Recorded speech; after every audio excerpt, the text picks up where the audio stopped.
Smart Excel চ্যানেলের পক্ষ থেকে আপনাকে স্বাগতম। আজকে আমি দেখাবো ডলার সাইন এবং সাম এই দুইটা দিয়ে কিভাবে রিয়েল লাইফে ইউজ করা যায়। তো আপনি যদি আমার প্লেলিস্টের বেসিক টু অ্যাডভান্স এই প্লেলিস্টের প্রথম দুইটা ভিডিও সাম এবং ডলার সাইন যদি দেখে থাকেন, তাহলে আজকে ভিডিওটা আপনার জন্য খুবই ইজি হয়ে যাবে। আর আপনি যদি আমার চ্যানেলে নতুন হয়ে থাকেন, তাহলে অবশ্যই চ্যানেলটি সাবস্ক্রাইব করুন, যাতে আমার নেক্সট ভিডিওগুলোর নোটিফিকেশান আপনি খুব দ্রুত পেয়ে যান। তাহলে দেখেন, এখানে 10 দিনের সেলস ডাটা রয়েছে। তো আমি এই সেলস ডাটাগুলার কিউমুলেটিভ সেলস বের করব। অর্থাৎ প্রথম দিন 150, দ্বিতীয় দিন 350, অর্থাৎ এই 150 এবং 200 যোগ করে যেটা হয় সেটা।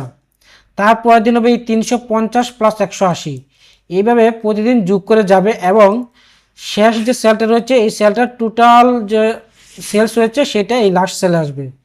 তো এই প্রবলেমটা সমাধান আজকে আমি করব। তাহলে প্রথম যেটা ইউজ করতে হবে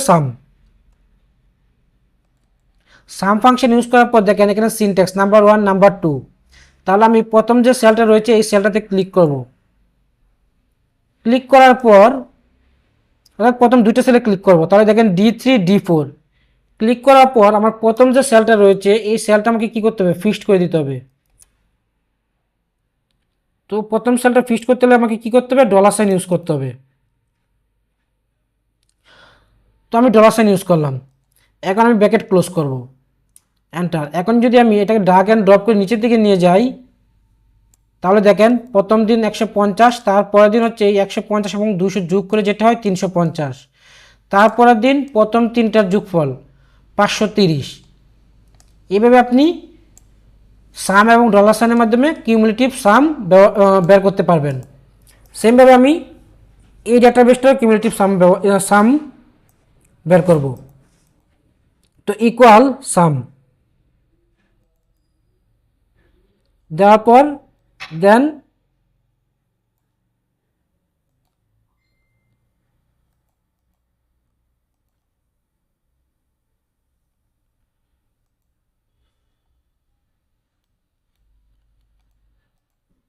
ইকুয়াল সাম।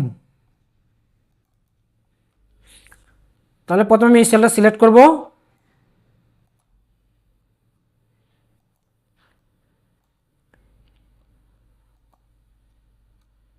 Bracket close.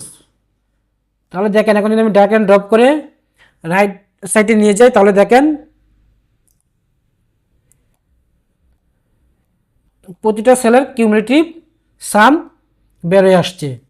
তো এইভাবেই আপনি এই সাম এবং ডলার সাইন আপনি রিয়েল লাইফে ইউজ করতে পারবেন।